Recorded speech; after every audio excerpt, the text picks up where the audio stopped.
हो सकता है 20 दिन, 21 दिन, महीना, बट ये नहीं है कि अगले 5 साल पूरे ये काटेगी। कभी भी बीच में नया गवर्नर, नया लेफ्टिनेंट गवर्नर। नई खबर, नई दृष्टि, नई दिशा, रंगीन खबरों की परत दर परत खोलता है।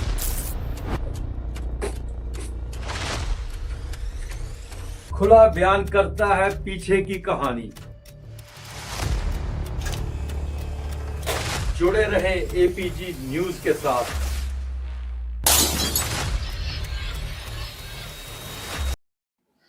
नमस्कार। प्रोग्राम 8 PM में एक बार फिर आपका स्वागत है और मैं हूं दर्शपल गुप्ता। 5 तारीख को पूरा दिन और रात हम यही इंतजार करते रहे कि हमें राज्य का दर्जा मिलेगा, क्योंकि सोशल मीडिया में इसकी बहुत चर्चा थी। लेकिन निकल गई 5 तारीख, इंतजार में निकल गई। सुबह सबसे पहले पेपर लोगों ने देखे, न्यूज़पेपर में कहीं कुछ छुपा हुआ नहीं था। बड़े बड़े चैनल देखे, कहीं कुछ नहीं मिला। अब इनको उम्मीद थी कि 8 तारीख को सुप्रीम कोर्ट में इसकी डेट है, शायद उस दिन सुप्रीम कोर्ट को ये ऑर्डर कर दे और जम्मू कश्मीर को राज्य का दर्जा दिया जाए। लेकिन आज 8 तारीख को सुप्रीम कोर्ट में वही हुआ जो अदालतों में होता है, तारीख पे तारीख, तारीख पे तारीख। तो जम्मू कश्मीर में राज्य का दर्जा देने के लिए भी अब 14 अगस्त की तारीख पड़ गई है। 14 अगस्त को फिर सुनवाई होगी सुप्रीम कोर्ट में, और 14 अगस्त को क्या होगा उसके बारे में कहना थोड़ा मुश्किल है कि और नई तारीख मिलेगी या सुप्रीम कोर्ट कोई अपना फैसला सुनाएगा। इस वक्त जम्मू कश्मीर के हालात क्या है, जबकि जम्मू कश्मीर को राज्य का दर्जा नहीं मिला और जम्मू कश्मीर में एलजी की जो टर्म है वो पूरी हो चुकी है। इस पर हम चर्चा करेंगे। हमारे साथ है वरिष्ठ पत्रकार सुधीर कुमार जी। सुधीर जी, बहुत बहुत स्वागत है आपका। जी सर, नमस्कार सर। सुधीर जी, हमने चर्चा की थी 5 तारीख को, हम इंतजार कर रहे थे कि जम्मू कश्मीर को राज्य का दर्जा मिलेगा, और आपने भी उस वक्त यही कहा था डिबेट में कि राज्य सरकार दर्जे की उम्मीद हमें सरकार से नहीं लगानी चाहिए, क्योंकि सरकार इतनी जल्दी राज्य का दर्जा देने वाली नहीं है। अगर उम्मीद की किरण है तो सुप्रीम कोर्ट है। तो सभी को यही लग रहा था कि 8 तारीख तक इंतजार करते हैं। 8 को सुप्रीम कोर्ट में केस की सुनवाई है, और हो सकता है सुप्रीम कोर्ट से कोई ऐसा फैसला आ जाए कि जम्मू कश्मीर को राज्य का दर्जा दे दिया जाए। क्योंकि इससे पहले भी सुप्रीम कोर्ट ने जब इलेक्शन करवाए थे तब उन्होंने निर्देश दिया था और ये भी कहा था कि जल्दी ही राज्य का दर्जा बहाल किया जाए। तो ये उम्मीद आज लगी हुई थी। लेकिन आज सुप्रीम कोर्ट में 8 तारीख डेट तो लगी, लेकिन हुआ वही जो अदालतों में होता है, तारीख पे तारीख, तारीख पे तारीख। अब तारीख जो है 14 अगस्त की पड़ गई है। अब 14 अगस्त को सभी की निगाहें लगेंगी कि क्या जम्मू कश्मीर को राज्य का दर्जा मिलेगा या नहीं मिलेगा। इस बीच में जम्मू कश्मीर में राज्यपाल जो हमारे लेफ्टिनेंट गवर्नर है, उनका भी टेन्योर खत्म हो गया है। 5 साल उनके पूरे हो चुके हैं और नए अभी किसी गवर्नर की नियुक्ति नहीं है। हमने पिछली डिबेट में कहा था कि 5 साल के टेन्योर के बाद नए जब इनको एक्सटेंशन भी मिलेगी तो दोबारा इनको ऑथ लेनी पड़ेगी, दोबारा इनको शपथ ग्रहण होगा, नया उनको एक्सटेंशन मिल सकती है। हमें इसमें ज्यादा करेक्ट किया डॉक्टर अशोक बान जी ने, जो रिटायर्ड डीजी है। उन्होंने कहा आर्टिकल 156 के तहत लेफ्टिनेंट गवर्नर जब तक उनकी रिप्लेसमेंट नहीं आती वो ऑफिस को कंटिन्यू कर सकते हैं। उन्होंने बताया भी जिस तरह से जनरल सिन्हा थे वो 5 साल और 21 दिन तक रहे, 5 साल पूरे होने के बाद भी 21 दिन रहे, ताकि जब तक उनकी रिप्लेसमेंट नहीं आई थी। इसी तरह वोरा जो थे हमारे गवर्नर थे, उनकी 2 टर्म हो गई थी, 10 साल होने के बाद भी 59 डेज उन्होंने तब तक इंतजार किया जब तक उनकी रिप्लेसमेंट नहीं हुई, जब तक नए गवर्नर की अपॉइंटमेंट नहीं हुई। तो मुझे यही लग रहा है कि अभी यहाँ पे एक तो यह है कि क्या सुप्रीम कोर्ट से हमें राहत मिलने वाली है, दूसरा क्या कितनी देर तक इनको रिप्लेसमेंट मिलेगी या लेफ्टिनेंट गवर्नर जो है फिर कंटिन्यू करेंगे।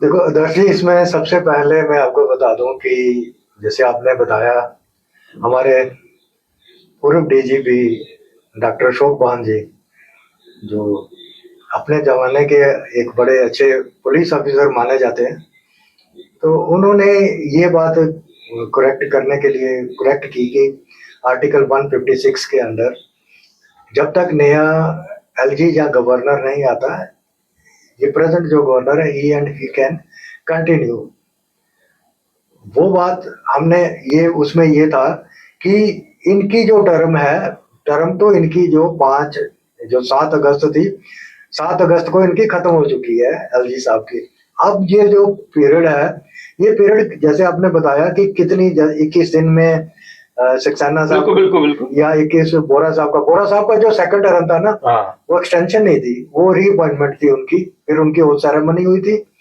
और फिर दोबारा से उनको गवर्नर की शपथ दिलवाई गई थी। तो बोरा साहब का ये था।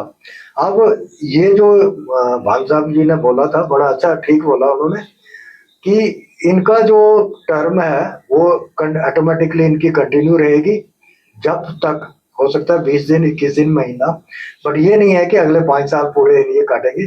कभी भी बीच में नया गवर्नर, नया लेफ्टिनेंट गवर्नर, सेंटर जो है, अब इनको रेजिग्नेशन देने की जरूरत नहीं है। जी जी। एक चीज यहाँ में क्लियर है कॉन्स्टिट्यूशन में, जैसे आपकी टर्म से पहले आपको हटाया जाता है तो आपको रेजिग्नेशन आपसे लेना है। अब यहाँ पे रेजिग्नेशन की जरूरत नहीं है। सेंटर किसी को भी अपनी मर्जी से, अक्सर होता है, किसी को अपॉइंट करेगी तो इनको ऑफिस को डिमिट होना पड़ेगा, वहां से निकलना पड़ेगा। लेकिन इसके साथ साथ अब बात कर रहे हैं स्टेटहुड की। स्टेटहुड का जो इंतजार था कोर्ट से, सुप्रीम कोर्ट से, तो वो तो फिर तारीख पड़ गई है और फिर इंतजार की घड़ियां लंबी हो गई हैं। देखो इसमें आदर्श जी, मैं जो मुझे लग रहा है कि ऐसा है कि पहले सुप्रीम कोर्ट ने 8 तारीख को, 8 अगस्त को आज के दिन फिक्स किया था। फिर इन्होंने अब 14 अगस्त को फिक्स किया हुआ है हियरिंग के लिए। ये भी, ये कोई मतलब जैसे हम कहेंगे ना, कोई अथेंटिकेट नहीं है। वैसे एक हम अपना प्रिज्यूम कर पा रहे हैं कि 15 अगस्त आ रहा है जी जी जी, है ना। बिल्कुल बिल्कुल। 14 को सुप्रीम कोर्ट कोई फैसला अगर दे देता है तो 15 अगस्त को रेड फोर्ट से, लाल किले से, जी तो प्राइम मिनिस्टर वहां से घोषित करेंगे।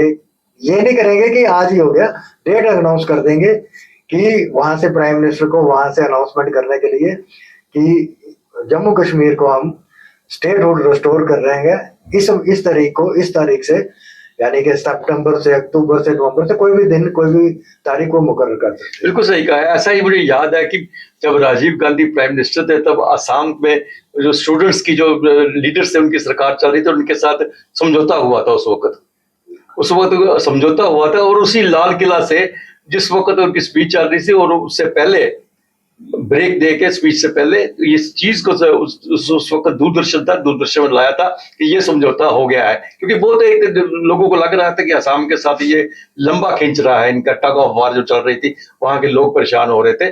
वो स्टूडेंट्स के साथ इनका समझौता हुआ था। और वो, ये आपकी बात सही है कि कल हो सकता है 15 अगस्त को एक बहुत बड़ी, ये कह दीजिए कि हमने खुशखबरी जम्मू कश्मीर के लोगों को दी है, अनाउंसमेंट किया।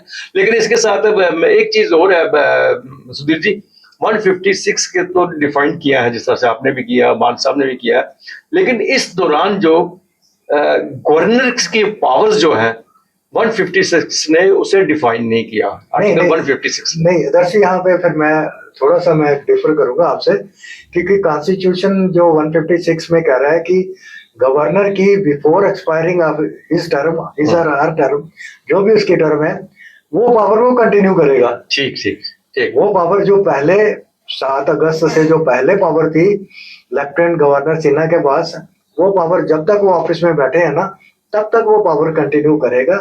हाँ, कोई बड़ा मेजर सा कोई डिसीजन है उसके, उसमें वो एचएमओ से, होम मिनिस्ट्री से, वो उसको वहां से वो लेनी पड़ेगी। लेकिन वो जो रूटीन अपने जो वर्क है ना, वो कंटिन्यू कर सकते हैं, अपने डिसीजन ले सकते हैं, ट्रांसफर पोस्टिंग कर सकते हैं, जो चीजें ये रूटीन के बाकी वाला है।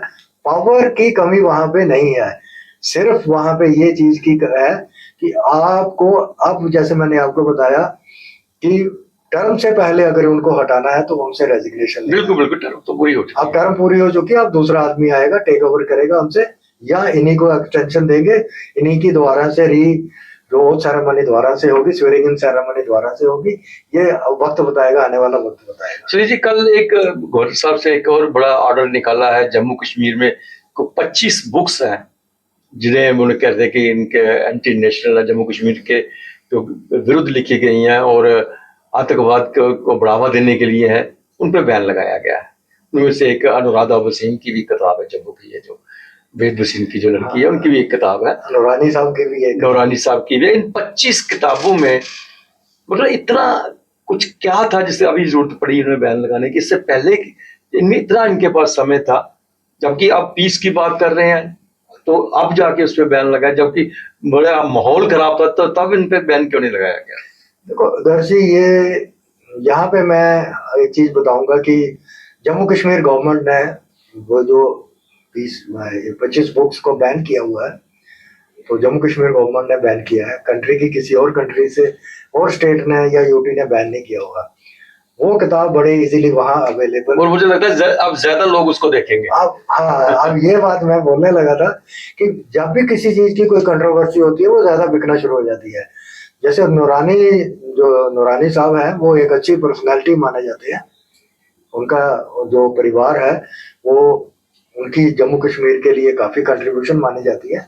उनकी बुक भी जो इन्होंने बैन कर दी, लेकिन उसमें हो सकता है इनको कुछ लग रहा हो, कुछ ऐसा बीच में कश्मीर के लिए लग रहा हो, लेकिन ऐसा है नहीं। बट वही बात आती है कि मैं अगर कल को बुक खरीदना चाहूंगा तो मैं चंडीगढ़ से खरीद लूंगा, मैं पंजाब से खरीद लूंगा, मैं हिमाचल से खरीद लूंगा, मैं अमेजोन से खरीद लूंगा, मैं फ्लिपकार्ट से खरीद लूंगा। तो वो इंश्योर कैसे होगा? वो इंश्योर नहीं होगा। बुक बुक कल्चर को रिवाइव करना चाहिए। बुक कल्चर को रिवाइव करना एक अच्छी बात है, जिसमें हम लोग भी भूल चुके हैं जब से इंटरनेट का जो युग आया, कि बुक कल्चर को हम भी भूल चुके हैं। हम भी किसी चीज को देखना होता है तो इंटरनेट में चले जाते हैं। देखिए, ये सही बात है कि हो सकता है उसमें कुछ लगा हो, प्रशासन को लगा हो, उसमें गलत लिखा है, लेकिन सबसे जो दुरुस्त करने की बात है वो तो जम्मू कश्मीर के इतिहास को है। जम्मू कश्मीर के किस आथर की जो किताब है जो जम्मू यूनिवर्सिटी में पढ़ाई जा रही है? नहीं, सभी फॉरेनर्स ब्रिटिशर्स है उनकी पढ़ाई जा रही है। जम्मू कश्मीर का इतिहास बदला गया है। अगर इन किताबों को बैन करना है, उनके साथ साथ उन इतिहास को भी, उन हिस्ट्री की किताबों को भी बैन करना चाहिए जिन्होंने जम्मू कश्मीर के इतिहास को बदला है। जम्मू कश्मीर के इतिहास के बारे में गलत बताया गया है, जिसने महाराजा के बारे में गलत लिखा गया है, महाराजा की पर्सनैलिटी को गलत बताया गया। जवाहरलाल नेहरू से लेके महाराजा तक इतना कुछ गलत उसमें लिखा गया, इतना कुछ गलत कहा गया जो आज के इतिहासकार उसको नहीं मानते हैं, लेकिन हमें मजबूर किया जा रहा है वही इतिहास पढ़ने के लिए, उस पर कोई कदम नहीं उठाया जा रहा। देखो दर्शी, मैंने एक बुक पिछले दिनों में, जैसे ऑपरेशन सिंदूर के बाद मैंने पढ़ी थी कि हमारे साथ क्यों नहीं आए इतने लोग। कंट्री पाकिस्तान के साथ 3 लोग खड़े हो गए, 3 कंट्री हमारे पास साथ क्यों नहीं। उसमें मैंने एक बुक पढ़ी थी, वो दृष्टि जो ऑर्गेनाइजेशन है उसकी बुक थी। उसमें बड़ा डिटेल में लिखा था और मुझे लग रहा है कि दर्शकों को वो भी पढ़ना चाहिए उसमें कि उसमें क्या था। उसने 47, 62 की वार, 90 की वार, जो करगिल युद्ध हुआ था, 71 की वार की बात हुई थी, वो सारा उसमें बताया था कि 71 वार में एक टाइम पे जब इंदिरा गांधी ने बोला था कि पीओजेके वाला इशू जो हुआ था, जो अभी हर वक्त शोर डालते हैं, कि उन्होंने बोला था इंदिरा गांधी ने कि मैं रशिया को कि मैं पीओजेके लेना चाहती हूँ। तो रशिया ने बोला था, हाथ खड़े कर दिए थे कि क्योंकि उन दोनों का जो बेड़े थे, उनका रशिया का 7वां बेड़ा जो बड़ा मशहूर माना जाता है रशिया का और यूएसए का, वो आमने सामने खड़े थे।